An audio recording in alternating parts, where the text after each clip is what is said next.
ఎర్ర సముద్రంలోన ఎన్ని అద్భుతాలు ఎలాగ దేవుడు చేశారన్నది మనం కొద్ది విషయాలు ఈవెన్ టెస్ట్ చేస్తే ధ్యానిస్తే మనం పూజించే దేవుడు ఎంత గొప్ప దేవుడు అనే సంగతి మనకు తెలుస్తుందండి.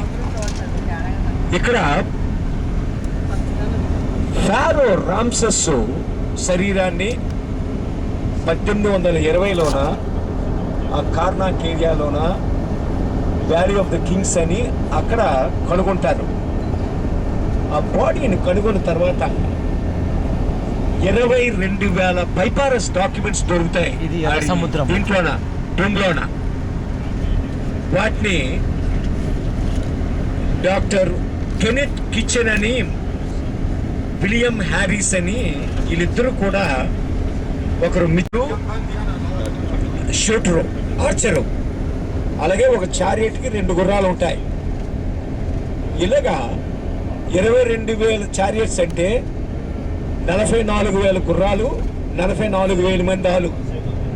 600 ఐరన్ చారియట్స్ అంటే 1,200 గుర్రాలు, 1,200 సూర్లు. అలాగే 50,000 క్యావలరీ అంటే అశ్విక దళం హార్సెస్ 50,000 ఉండియండి రామ్సెస్కి. 50,000 మీద 50,000 మంది సూర్లు. ఇప్పుడు మనం చూసినట్టయితే ఇందులో మనకు కనిపించేది ఏంటంటే 95,200 గుర్రాలు, ఆల్మోస్ట్ 2,95,000 మెన్ ఈ ఎర్ర సముద్రంలో చనిపోయినట్టు మనకు తెలుస్తుంది. మొత్తం ఆర్మీ అంతా గాడ్ డిస్ట్రాయిడ్. ఎర్ర సముద్రం ఎక్కడైతే దేవుడు చీల్చారో అది 19 కిలోమీటర్లు విడతండి. 1.2 కిలోమీటర్స్ ఓపెన్ చేయాలి. ఎందుకంటే ఒక్కొక్కరు వాళ్ళ కార్లతోటి అంటే వాళ్ళ సామాన్లు అన్నీ వేసుకొని పశువులతోటి బయలుదేరాలంటే 400 మంది ఒక లైన్లో నిలబడితే అది 1.2 కిలోమీటర్స్ వస్తుంది. ఇజ్రాయెల్ జనాంగం 61,800,000 మంది క్యాలిక్యులేట్ చేస్తారు. ఎందుకంటే కత్తి తూయగలవారే 6 లక్షల మంది, అంటే above the age of 18, 6 lakhs people. 6 lakhs మందికి ఆ రోజుల్లో 2-3 భార్యలు బహుభార్యత్వం. ఒక భార్య కింద వేసుకున్నా ఆలోక 6 lakhs. ఆ రోజుల్లో పిల్లలు ఇప్పుడులాగా 1 ముద్దు 2 వద్దు కాదండి. ఒక్కొక్క ఇంట్లో ఒక్కొక్క ఫుట్బాల్ టీము. సో 2 పిల్లలు వేసుకున్నా ఆడే 12 లక్షల మంది అవుతారు.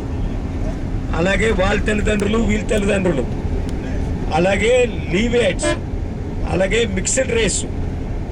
ఇవన్నీ ఇంత ప్రాబ్లం ఏంటంటే అలాగానే అయినట్టయితే ఎకలాజికల్ డిజాస్టర్ రెడ్ సీలో ఉన్న ఈ మొత్తం లైఫ్ అంతా కూడా డిసపియర్ అయిపోద్ది. అయితే దేవుడు అది జరగకుండా చేసింది. రెండోది స్వీప్ చేసినప్పుడు ఫ్లడ్స్ వచ్చి ఇటుపక్క ఫారో సైన్యం ఇటుపక్క ఇజ్రాయలీస్ కొట్టుకెళ్ళిపోతారు. ఆ ఓవర్ ఫ్లడ్ కాకుండా దేవుడు మళ్ళీ కాపాడడం. అంతేకాకుండా ఇక్కడ ఆ సపరేట్ అయిన స్త్రీలోన ఇజ్రాయేల్ జనాంగం కానీ దిగితే దే విల్ డై. వాళ్ళ బ్లడ్ ఫ్రోజ్ అయిపోయి చచ్చిపోతారు. ఇప్పుడు సైబీరియాలో టెంపరేచర్స్ -70 degrees, -50 degrees ఉంటాయి. ఎవరైనా ఇంట్లో నుంచి పైకి ఈ ఉలెన్ క్లోతింగ్స్ లేకుండా పైకి వస్తే ఫ్యూ మినిట్స్లోన రక్తం గడ్డకట్టి చచ్చిపోతారు. They will die. ఇక్కడ ఇజ్రాయేల్ జనాంగం కానీ రెడ్ సీ ఓపెన్ అయిన అందులో గెంతితే మొత్తం వాడు బూడిదైపోతాడు. అదొకటి. రెండవది ఏంటంటే సైడ్ వాల్స్, ఐస్ వాల్స్ అన్ని మెల్ట్ అయిపోయి తిరిగి సముద్రం కలిసిపోద్ది వీటికి. అయితే దేవుడు ఇక్కడ చేసింది ఏంటంటే డబుల్ మిరాకిల్. ఇది హీట్ చేసి ల్యాండ్ డ్రై చేసి ఆ టెంపరేచరు వీళ్ళకి ఎఫెక్ట్ అవ్వలేదు, దిగినోడికి, అలాగే సైడ్ ఉన్న వాల్స్కి ఎఫెక్ట్ అవ్వలేదు. ఆ జూయిష్ టాల్మాండ్ ఏం చెప్తుందంటే సీ ఓపెన్ అవ్వగానే మొట్టమొదట ఆ సముద్రంలో గెంతింది ఎవడంటే మోషే కాదు, ఆరోను కాదు, జోషువా కాదు, కాలేబ్ కాదు, వీళ్ళెవరు కాదండి. నాచోసోన్ అని ఒకటి గెంతాడట. వాడి పేరు మీద ఇజ్రాయిలైట్స్ ఇథియోపియన్ జ్యూస్ తేడానికి ఆపరేషన్ నాచోసోన్ ఒక ఆపరేషన్ చేసి 3,000 మంది ఇథియోపియన్ జ్యూస్ని తీసుకొచ్చింది. ఇక్కడ మనం చూసినట్టయితే ఫారో రథాలు వచ్చేసింది కానీ వితిన్ అవర్స్లో ఆడు 12 వచ్చాడండి అన్నిటికి వచ్చాడు. 12 వచ్చాడు. 12 వచ్చి వాళ్ళకి అందరికి ఇచ్చుకుంటూ వచ్చినట్టు ఇంకా 5 వేసాడు.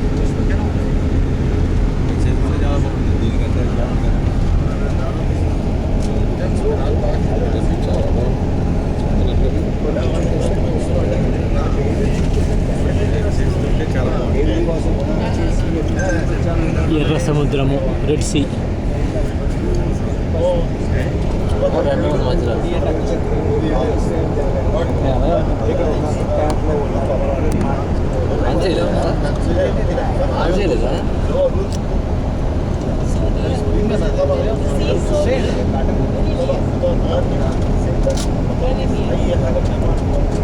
ఉందండి.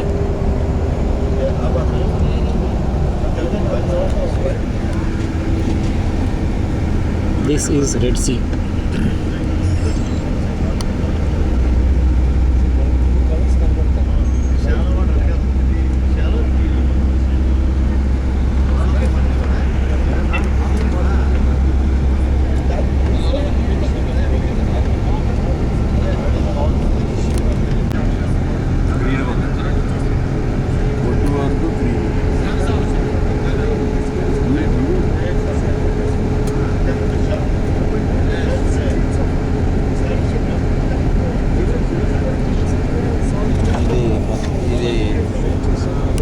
ఏంటంటే సముద్రం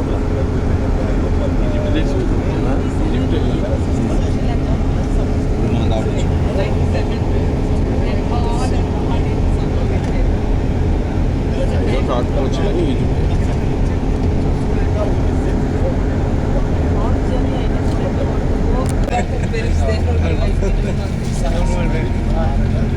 దేవుడికి ఎందుకు ఇలా అంటే ఎన్ని అద్భుతాలు చూసినా ఈ విశ్వాసం లేదు. అది మెయిన్ ప్రాబ్లం అయితే అన్ని ఇచ్చాడు.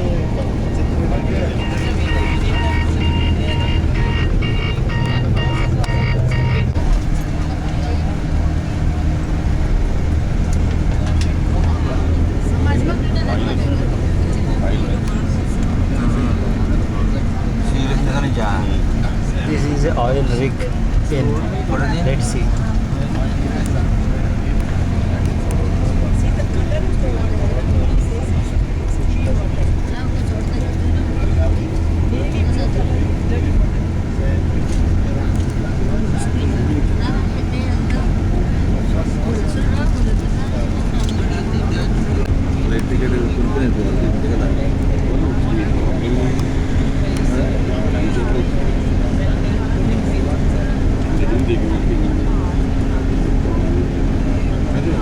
మీరేమీ